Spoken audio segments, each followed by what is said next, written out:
correctly with the correct amount. D20 Radio, where gamers roll. www.d20radio.com.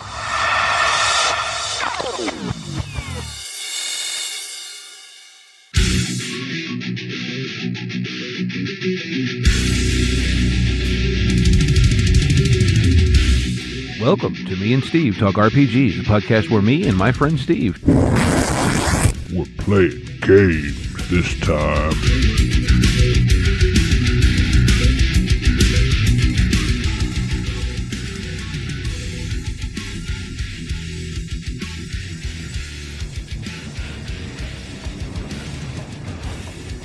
Before we begin, I want to take a moment to acknowledge something important.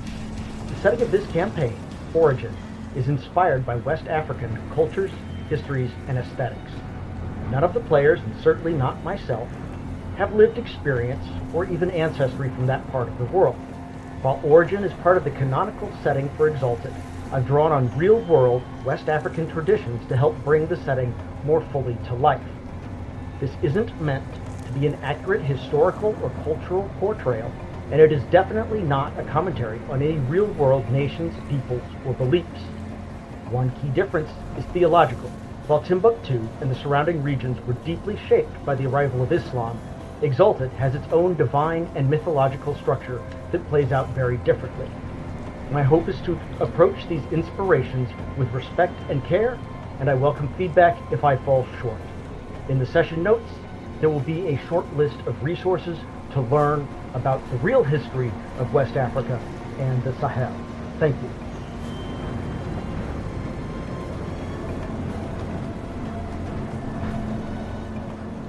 All right. I guess we can start playing then.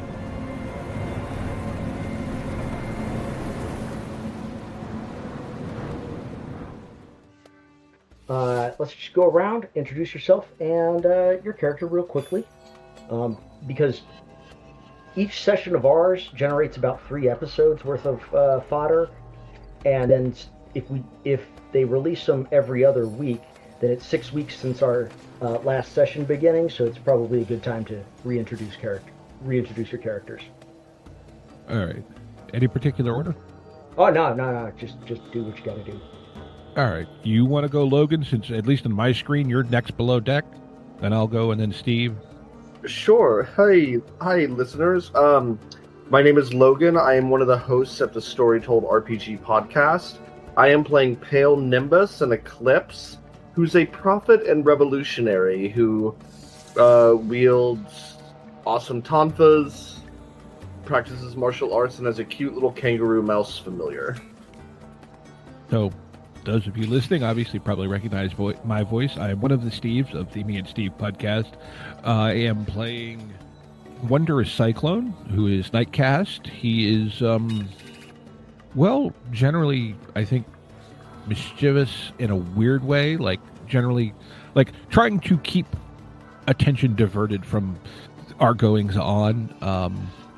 Bit of a kind of thief acrobat type. That's I think mostly what he does, and he really has a thing against slavery. Well, that leaves me. I'm Steve with the Me and Steve Talk RPGs podcast. I'm playing Mofid Parviz. He is a Zenith and more formed towards the performance side of things. He's I often call him a Zenith orator. So, yeah. Okay, well, looks like this is my turn. I'm Jen. I am playing, and let me pull up her character sheet because I haven't memorized it yet. I'm playing Firamar Saelen. She's a Twilight with a heavy emphasis on medicine. And she's kind of walking that fine line between what is ethical and what is effective sometimes. So, very determined to find some excellent medical advances and still trying to keep it within the bounds of that's not creepy. So, all right. And I'm Decurion. I will be playing literally everyone else as I am the storyteller for tonight. So, when last we left our merry band of heroes, you guys had disrupted the firewand smuggling that was going to deliver firewands to the. Is going to deliver firewands to the Red Fang Mercenary Group, which is a group of thugs. And you did this surreptitiously in such a way that nobody really knows who you are or what you are. And also, you had an interesting conversation with Tamal Rideslate, who is one of the members. Well, in fairness, we didn't learn that they were smuggling them in for themselves until after we were very, very involved in actively taking them. That's true. We didn't. We knew they were being smuggled in. We just didn't know for whom. That's true. You guys also have a letter that you're morally obligated to deliver, at least by the standards of the local culture, and you have identified a spy for Gem, who is operating as Madhu Jarek, the merchant, the Gem merchant. And this is, at this point, we've kind of come to the beginning of the Great Spring Festival of Commerce. The Great Spring Festival of Commerce opens with a fair bit of pageantry that is overseen by the priesthood of Adamant Sulrak, the god of just commerce. He's one of those guys that's all about, honoring your contracts and, paying a fair wage for services and, not price gouging in an emergency, but, it's like the honorable commerce. That's what he's all about. He's not the god of late stage capitalism. But the priesthood will conduct sacrifices, and the merchants and local aristocrats, this is kind of a time to flaunt their wealth and show it off, and they're donating birds and sheep to the sacrifices, and like most historical animal sacrifices, this is they burn a portion of the animal and the rest is shared as a communal feast. So basically the entire city is eating on tonight at a banquet on the generosity of these merchants and nobles who are engaging in conspicuous consumption as a way to buy status, effectively. The next day will be athletic games and contests of skill, and the commerce that will be carrying on throughout that day will be largely, it'll be largely like major deals between major merchants. This isn't the day for, the population of Origin to stroll through the vendors. It's the day for major merchants to work out deals for the upcoming year. They're talking in terms of, caravans of carpets, not a carpet. Mm-hmm. That sort of thing. So, what are you guys going to be doing during these first 2 days of festivities? Well, I think as Cyclone, I would like to get, kind of mix it, especially with the kind of nights, the festive first Mm-hmm. day. Yes. Get an idea of who the local big players are based on what they're doing relative to also what we know with our benefactor or whatever you want to call him, the uncle whose name I for some reason can never remember. Nazari Nashon. Yeah, his kind of little crew. Just kind of get a sense of where they seem to fit in this hierarchy, and if there appear to be rivalries between that group and any other groups. Because, my kind of mental plan is that we need to kind of get these merchants to kind of ally and network amongst themselves to eventually boot out the gem influence. Right. So the three biggest merchants that you know, Javed, Ombari, Saida Harun, and Rafiq Al-Baz, are all they are people at the top of their game, at the top of the socioeconomic status. They are major players. They are the ones making the deals they're the ones making the deals over expensive imported alcohol on the second day of festivities, while most people are watching wrestlers and riders and archers and javelin throwers and so on. And Javed mostly deals in desert trade routes through the north, or to the north. Everything goes up north: gold, slaves, ivory, exotic products. Carpets actually go up to the north. Sugar goes north. There's a couple other products, and salt in massive quantities. There are rock salt mines that it's one of those products that never is going to not be valuable. Oh, I'm trying to remember back to the map that we used initially. Yep. Gem is also to the north, generally speaking, correct? Yes. So Origin is, in a sense, the gateway port from the resource area more towards civilization. Yeah, I would definitely. Oh, I'm sorry. No, Gem is to the south. So Origin is kind of the.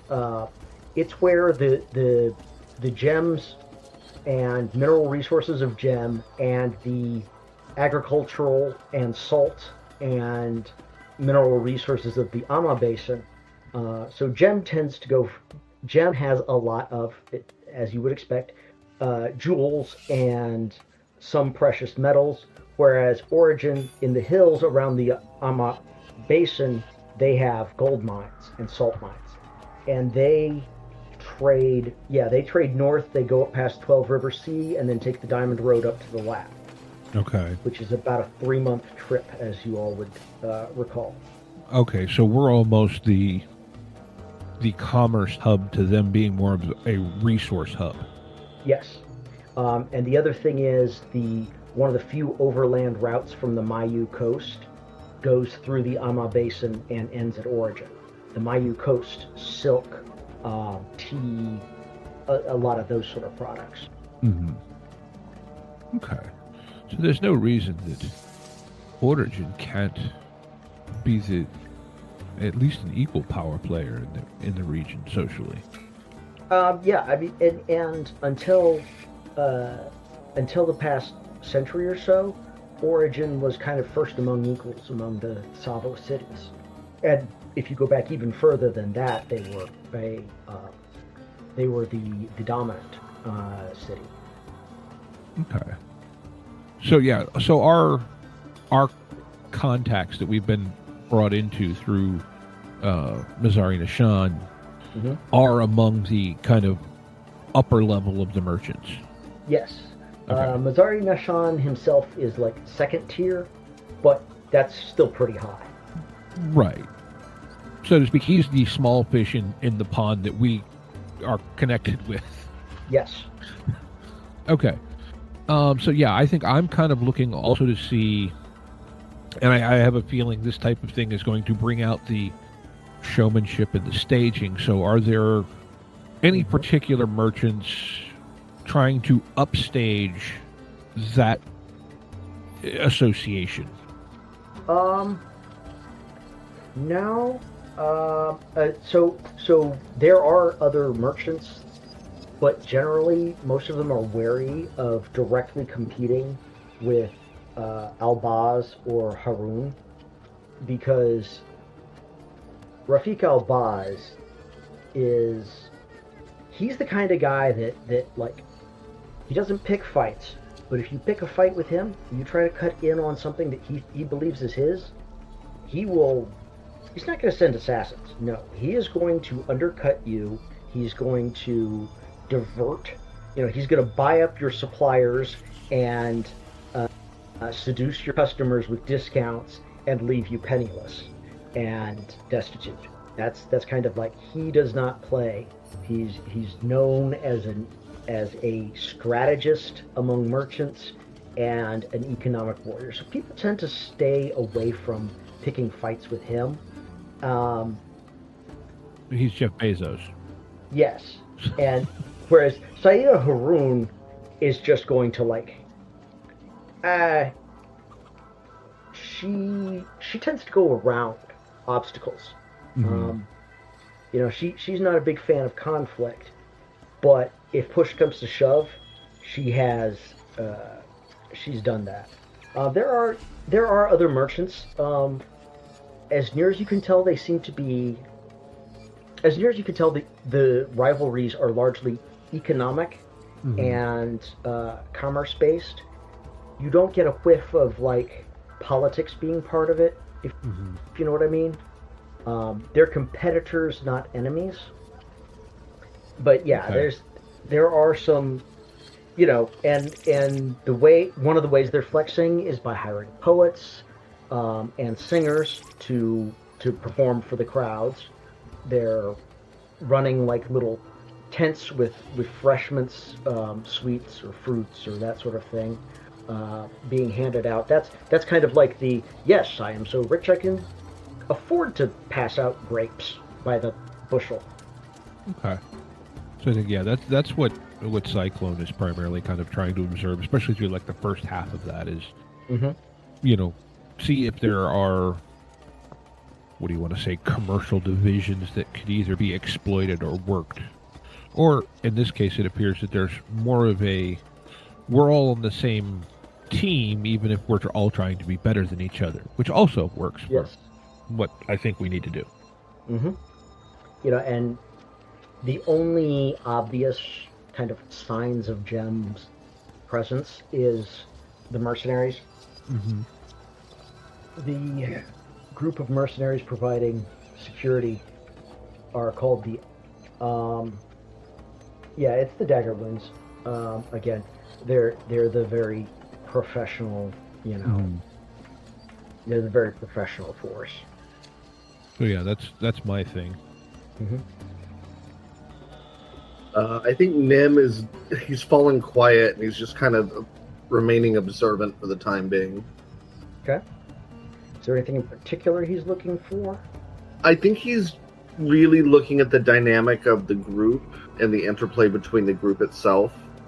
Being the newcomer to it, he's trying to understand if there is a hierarchy, who is more tied to whom, that sort of thing, just so he can establish a place within it. Okay. Are you looking among the, like, a hierarchy among the merchants? No, among the circle itself. Oh, okay. Yeah. Flaw being you have two people in this group who have almost no experience with Exalted, so we don't understand what that's supposed to be. You're all good. There's no right way to do it. It's more like he's trying to understand the party dynamics is what Nim is after right now. All right. I think Parviz, for the first day or so, is just going to be sort of taking in the sights. Keeping an ear out for anything that might sound suspicious or interesting, but just sort of taking everything in, enjoying some of the poetry, wandering around. Acting like a tourist. Okay. Jen? What's I'm actually kind of I'm getting a feel for kind of how everything's shaping up, but also I'm kind of just wandering around, studying people, doing a lot of people watching. Like, what type of ailments seem to be common in the population? Like are the street urchins malnourished? Are the older folks, suffering from degenerative diseases? Basically just kind of observing. That's an interesting question. I would say that they are not notably more unhealthy than urban populations would usually be, which I know is not saying much. We're talking pre-industrial urban populations. So, yeah, they're just not. There's nothing that particularly unusual that stands out. Yeah, I mean, yeah, the poor suffer from deficiency diseases. The elderly suffer from the usual ailments of old age. I would say not a whole lot really jumps out at you as being unusual. Okay, I mean, I didn't really figure there would be, but this is kind of what my character does. Mm-hmm. Actually, Go ahead. if I could, what is Madhu Jarek doing during this first part of the festival, since his cage has been rattled fairly soundly a little bit? Well, one thing he's doing, or one thing he's not doing, is going anywhere without some bodyguards. But other than that, he seems to be, trying to. He seems to be everywhere, but he seems to be more listening and observing and commenting more than he is actually deal making himself. Okay. In other words, he's doing a lot of the same thing I'm doing, except he's being public about it. Yes. Partially because as a wealthy merchant, he's kind of expected to be keeping tabs on his peers. It's not surprising or shocking or offensive for a merchant to try to keep track of other people's merchant activities. Mm-hmm.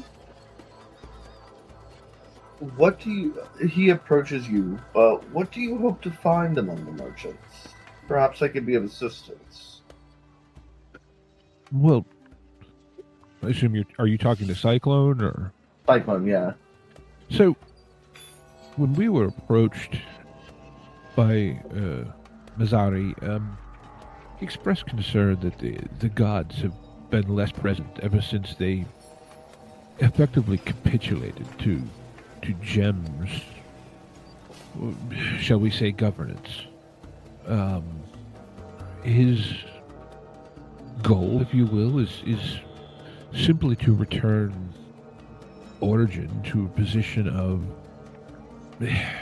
as he put it, for a long time they were first among equals, and more just to be out from under the thumb of Gem. His theory is that the gods have abandoned them because they did not fight for themselves, be it fight in a literal sense or more figurative. My sense is that perhaps if we can build an alliance of the merchants and see no reason that it's not as if he wants to overthrow Gem as itself, just simply have them mind their business and let Origin do theirs. It's something that, quite frankly, I can get behind, and if somehow we can build this into something that we can make some gain off of ourselves, that certainly wouldn't be bad, but I just kind of like the idea of helping them be more independent. So you want to create a consortium of merchants independent of the guild that more or less answers to us? Well, perhaps. Clarification, there's already a consortium of merchants that they're talking to. Yes, more if we can facilitate a larger consortium that is willing to work towards a common goal of independence, which, from the information I've been able to gather, they're now paying Gem roughly double the taxes they used to pay when Origin ran itself. So, it would seem that if we can drive out the Gem influence, perhaps we can... Look, I'm not in this necessarily for gain, but I would love to get something out of it. If their taxes are double, they go back to almost what they were. We just take a little bit. And you want to do this independently of the guild, correct? I'm not opposed to using the guild as a function. No. The guild is awful. We don't have to pretend otherwise. Okay, player question here: is the guild something The in-world the I guild, should? The guild is a... Okay, think if the Hanseatic League were the size of Disney. It is a cartel among merchants that basically works to protect unfettered commercial activity without any government oversight and with no restrictions on the type of goods or services provided. It's the East India Company from hell. Yes, it is. They are the largest purchaser and seller and trafficker of enslaved persons in all of creation, which is pretty amazing because there's an entire house of the realm that is devoted to, that among other things. They tend to do a lot of manipulative things around pharmaceutical access and drug smuggling, and they basically, if a government bans any sort of commerce, they're going to try to lobby first with gentle economic pressure, then with more blatant economic pressure to get the ability to sell that product again. Okay. To include opium, to include heroin, like they're skeezy people. Okay, and like a political leader in their own right, in a lot of respects. Yes. I think, given that information, I don't think Cyclone is very keen on the guild. Not so much against, if you will, their general ideals of free commerce, but certainly their methods and specifically the trade of the enslaved is definitely not something he's on board with. Totally. So, yeah, and in Origin, because it's so far from the core territories of creation, the guild has a presence. It is relatively minor. It heavily predominates in the purchase, sale, and transshipment of enslaved persons. So that's where you're most likely to see guild marks and guild factors and whatnot.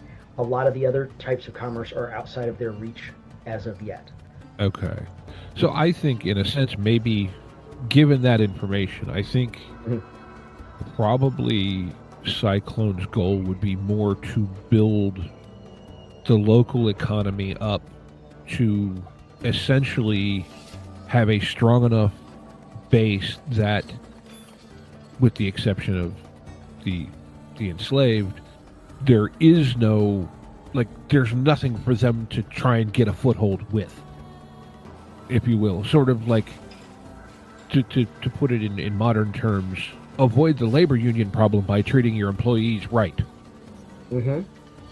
So, Nim watches Cyclone explain what he's trying to do.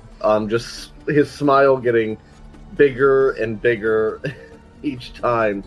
And near the end of it, he goes, "I think I understand." And he looks up and tilts to the side and starts, using his hand to, eeny, meeny, miny, moe the merchants. Mm-hmm. And I'm going to spend 5 motes personal for Deft Official's Way to help me find a merchant that can help us facilitate this. All right. Assuming you're not particularly looking for... assuming you're not looking for anyone who's already involved in the conspiracy that you know of. Right. Right? Yeah. So basically, by spending a day in the... Oh, wait, no, that's the wrong one. The lawgiver becomes preternaturally adept at navigating through bureaucracies. I can naturally sense who to talk to in order to produce results, who expects or is amenable to bribes, which functionaries are actually useful or friendly, and which are officious tyrants abusing their meager sliver of power. It also lets me add my bureaucracy score to read intentions, actions, and any ability, so long as it helps me in producing a desired bureaucratic result, such as obtaining a license, gaining a passport, or securing an audience.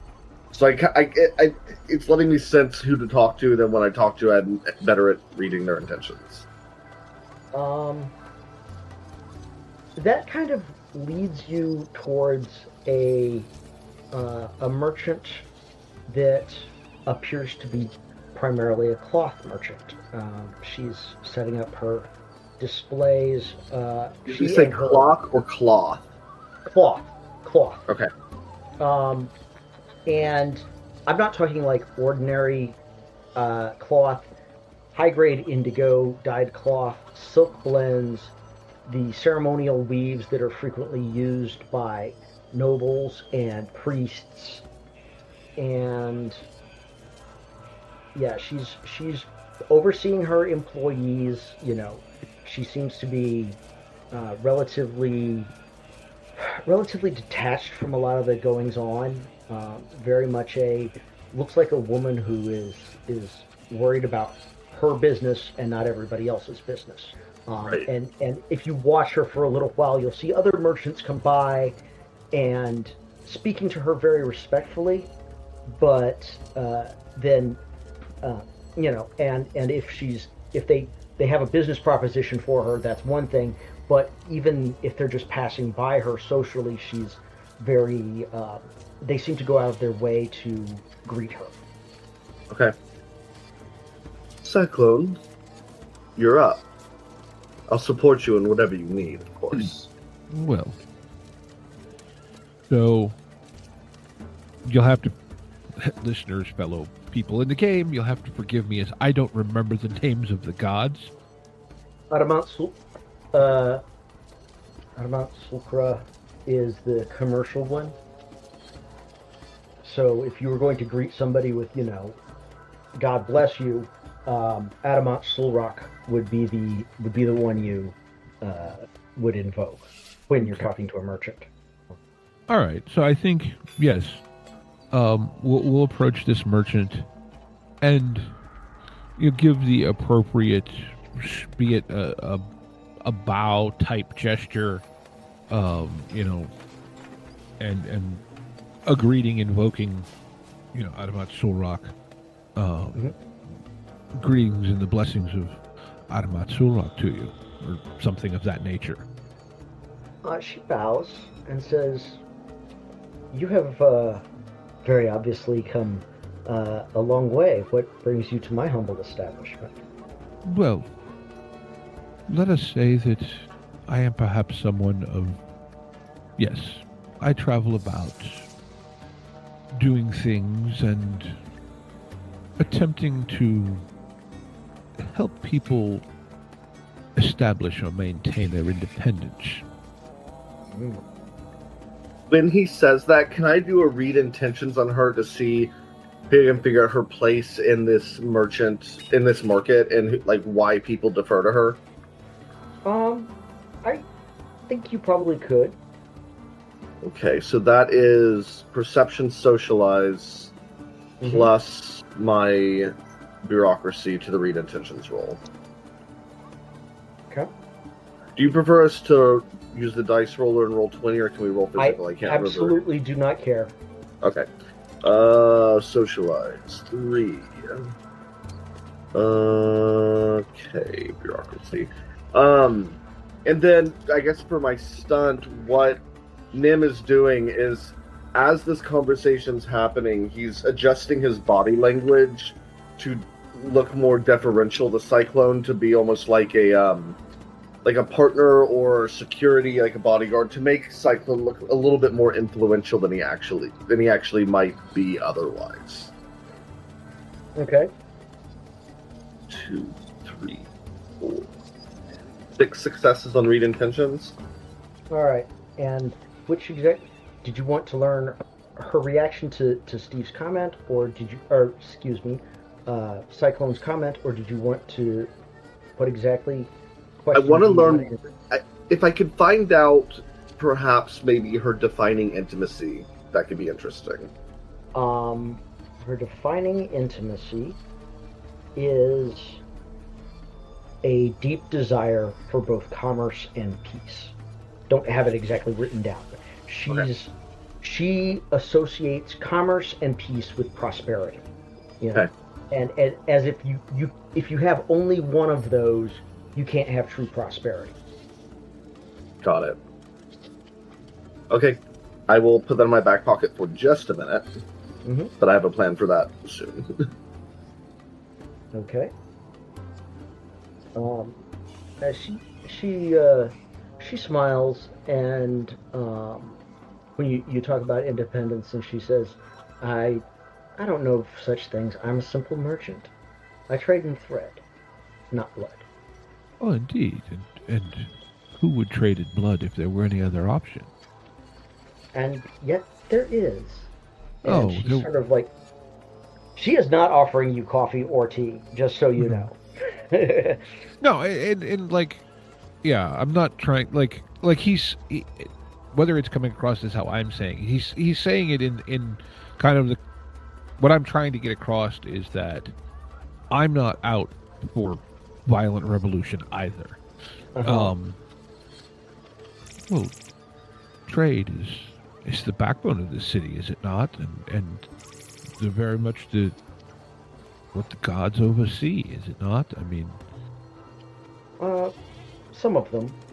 And she sort of like nods respectfully to a small statue of Adamat Sulrak in the corner of her shop.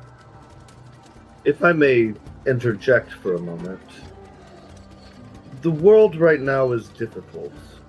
I am away from home, searching for those who can help me, and have found people that I can help. Peace and prosperity are vital to any society, but so many abuse the power that they gain once they find those two things. And she just shakes her head and says, I'm sure I don't know about that. This is, if you wish to talk of silk, or of dyes, or of cotton, I would be delighted to aid you.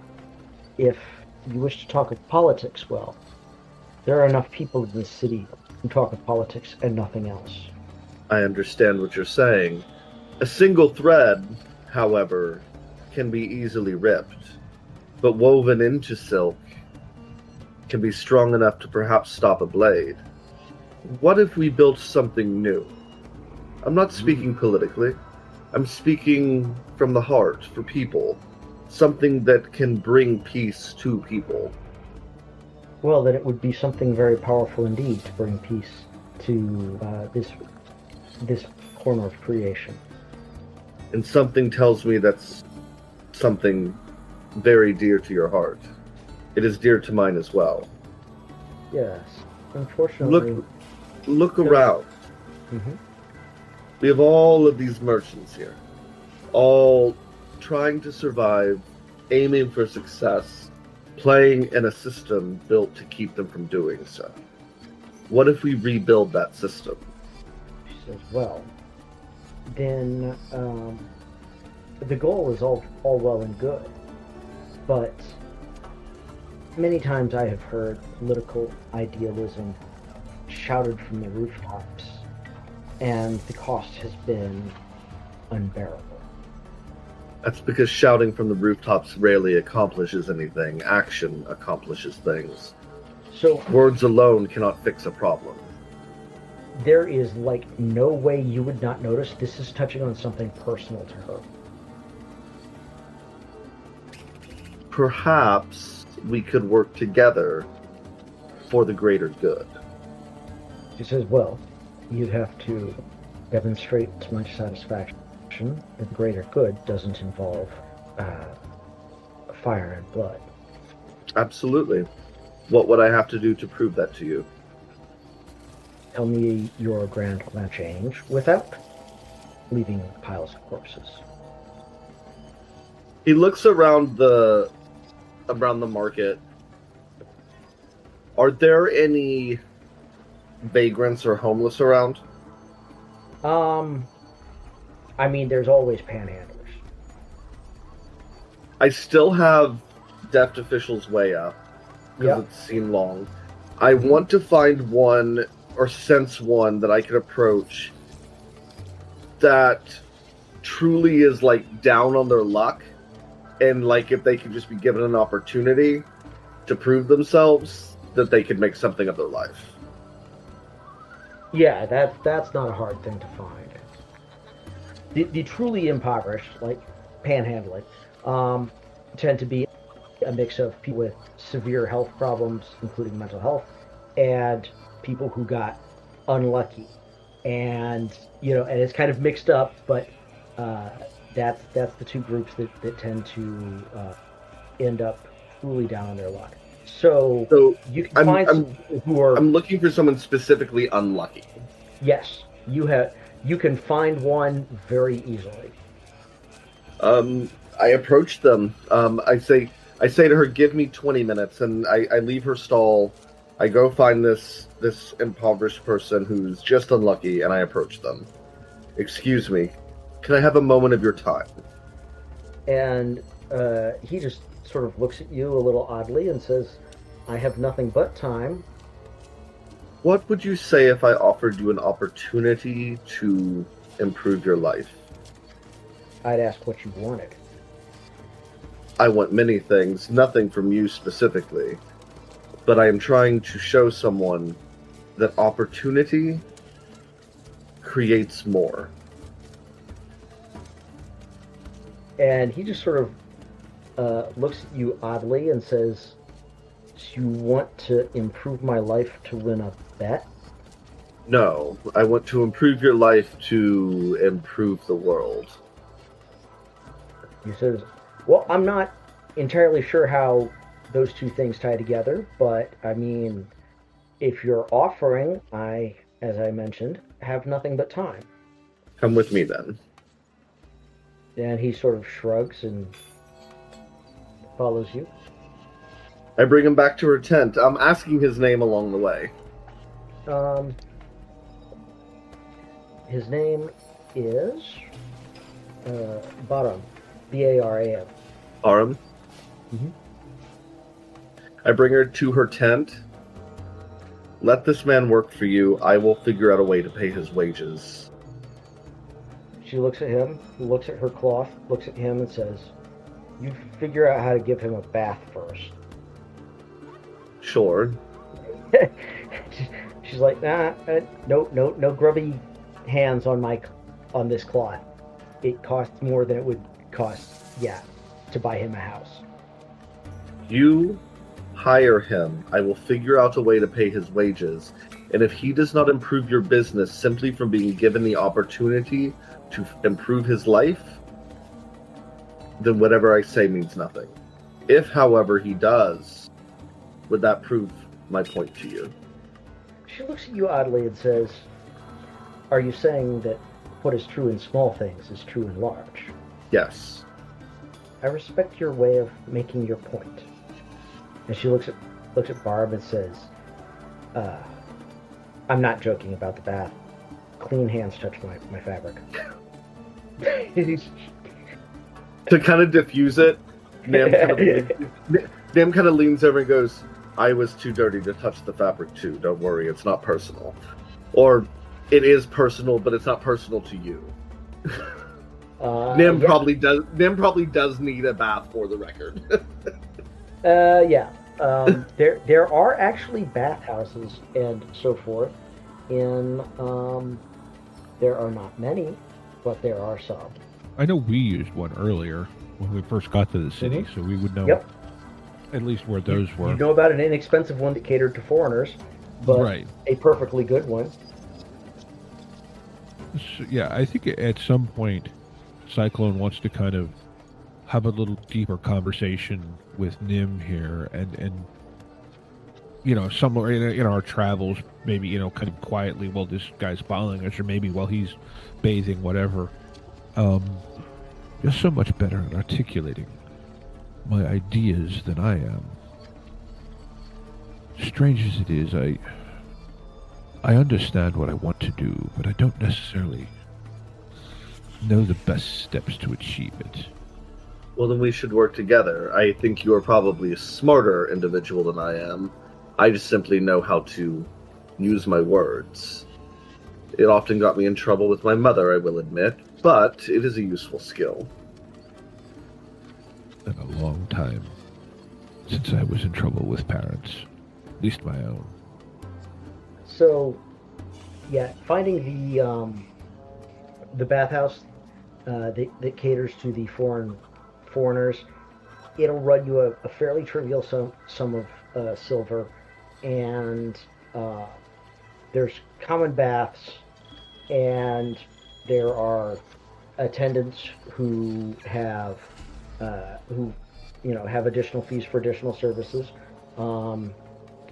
Massage, oil, perfume, hair braiding, exfoliation with bark cloth, and they have a warm room, a warm room, and a hot room, and this is not nice enough to have a cold plunge pool because that requires like magic, especially at this time of the year.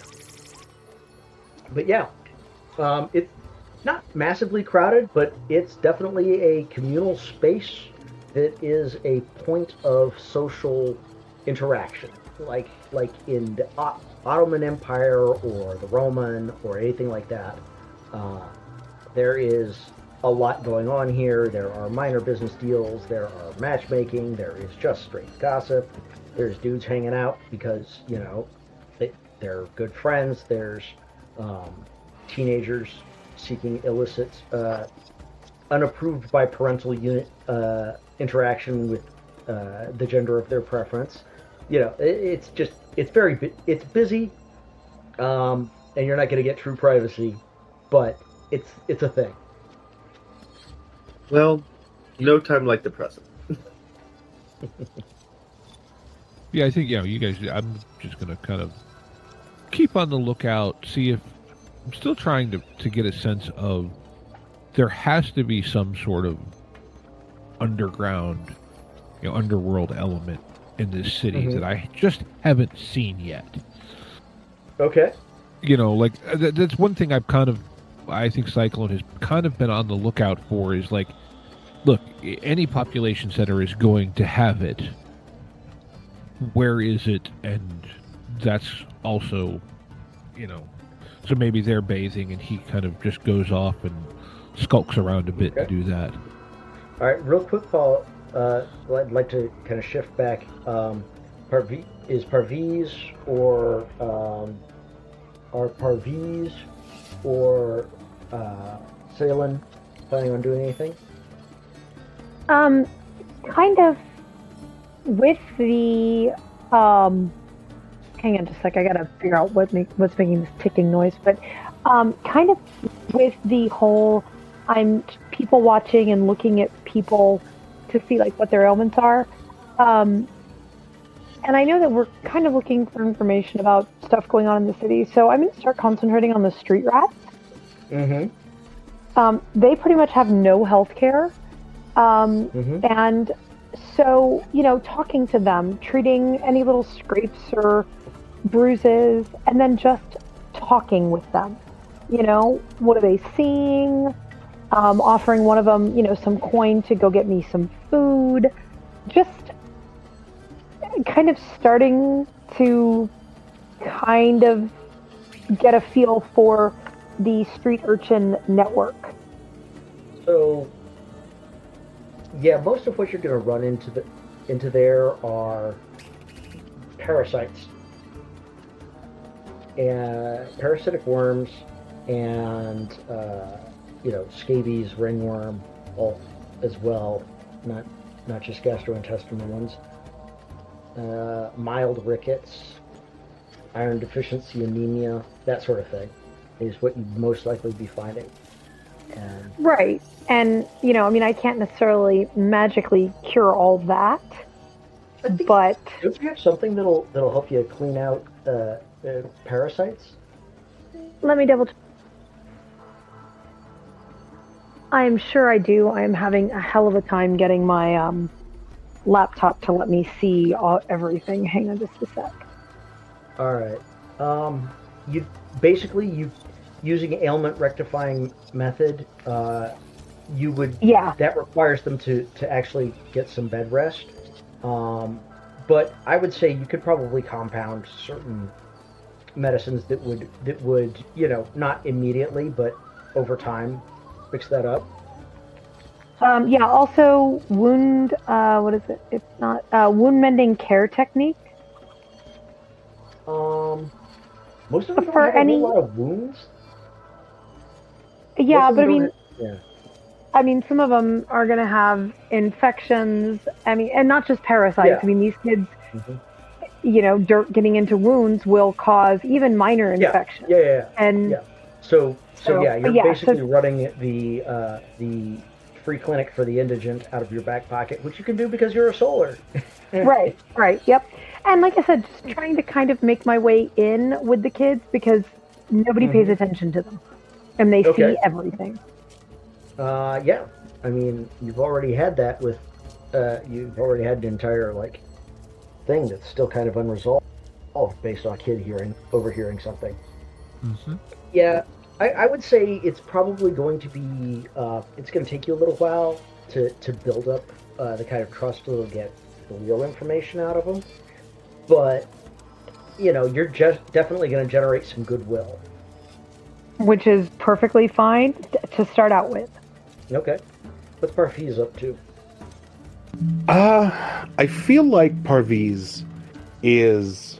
I feel like now's a good time maybe to go visit our favorite gem merchant and see how things are progressing at the shop with... what is his name? Autogeric? Yes. Okay. I feel like Parviz is wanting to go and see how things are going over there, and maybe we'll see how things go. So you're going over to his shop? Yes. So some of his assistants are kind of running things, and there are some more bodyguards. Well, guards. They're not guarding a body at the moment, but there are some more guards, which kind of twigs you to the fact that he's got more than the legal maximum of 5 guards. Because anything larger than 5 is needs to be registered as a mercenary military force. Right. So, yeah. And he doesn't... Open for business. He's not here, though. I've taken it. He's probably elsewhere doing bigger, better things. Yeah, he is at the festival. Okay. I think Parviz is going to take note of the number of guards, and take note of the general chaos, and sort of just keep on walking. I think he's going to be like, and keep on going. Maybe not visiting today. And aside from that, he is just going to try and meet up with the rest of the crew wherever they may be, and see how things are going with them. Alright, Steve. Cyclone has asked and done some investigation and has found himself sitting down with an individual in layered patchwork robes and heavily veiled with dark eyes, and their voice is one of those voice you can't tell whether it's a high-pitched man or a somewhat low woman. And they introduce themselves as Makala Tuton and say something to the effect of, I understand you have questions about people and groups willing to do things that may not be always looked upon favorably by those with power. Well, you might say that. There's an element that exists in any city of this size that I simply hadn't seen, and I was curious about. Seek no trouble for it, certainly. Simply was curious as to its extent and, well, frankly, how it maintains its hiding. Well, that would be telling. But Wouldn't it, though? if one had a request for their services, then perhaps we could contact a specialist in the particular area. So, how much of a hold do you have on activities? Because, A hold? well, let's say, certainly not everything, but I'm sure there are outside contractors. Let's say that Makala knows knows people, and that I cannot say that I have a hold on anyone, but I know everyone. I am offering to be your guide, your point of contact, as they say. Well, currently I don't know that I need any goods or services. However, I will definitely keep you in mind for when I do. I'm not going to try and dig back through my notes. Did we actually have a name for the assassin that was at the boarding house? I don't recall. I have a name. I know I have a name, but I don't believe you saw any documents with his name on it, and he certainly didn't introduce him. No. More, I was looking to basically say the assassin that was taking up room at the... I remember it had some sort of 3-something symbology to the logo for the boarding house. Mm-hmm. Was that one of yours, or... No. Was that... No. Makala... No. I do not keep track of those who work for governments. I keep track of those who are independent I think at that point there's kind of a slow smile comes across Cyclone's face. Well, that is exactly what I was looking for. Although, well, not exactly a secret, but find it interesting that you say he worked for a government. Well, did he not? Perhaps. I have my suspicions as to his employer, but... I think you have rather more than that. Well, that may be, but... let's be honest. In our business, one doesn't tell, do they? Oh, one does if one wants the services of one who is willing to be paid in information. Or at least one could. Many people have more interesting information than they have disposable silver. True. And Makala has a network of persons who owe them favors. So... Yes, Makala is all over the place referring to themselves in the first or third person. Mm-hmm. It's... Yeah. So, I'll tell you what. I can confirm that that assassin was working for an agent of a specific government. But I do seek some information in return. Makala nods, smiles, and says, "We are well aware of his employer. What information do you seek?" Do you have any information on who the spider is? Oh, that's a good... I believe they all lead in a very shiny direction, if you will. What do you know of the spider? Ishad, the spider. I know he's somehow involved with the mercenaries, or at least elements of them.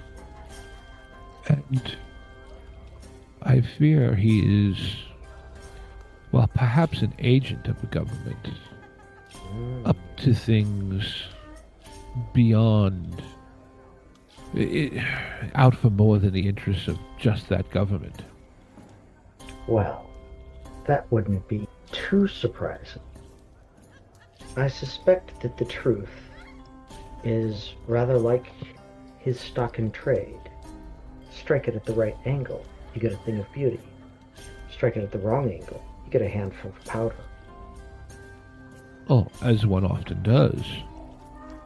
One could. Now, I will give you one more piece to solidify my bond of five. But this is the only thing you get from me for free. There is someone in the city who does not know they are looking for you, but they are. If you aid them, you will make many allies. Listen when the veteran speaks. I believe we are done here, concealing shadow. And Makala stands up, bows, and departs. Mm-hmm.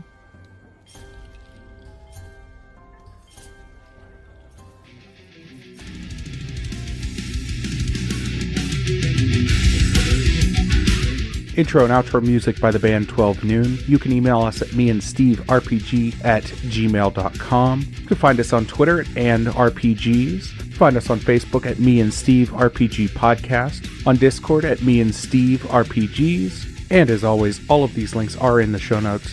Thank you, and be kind to one another.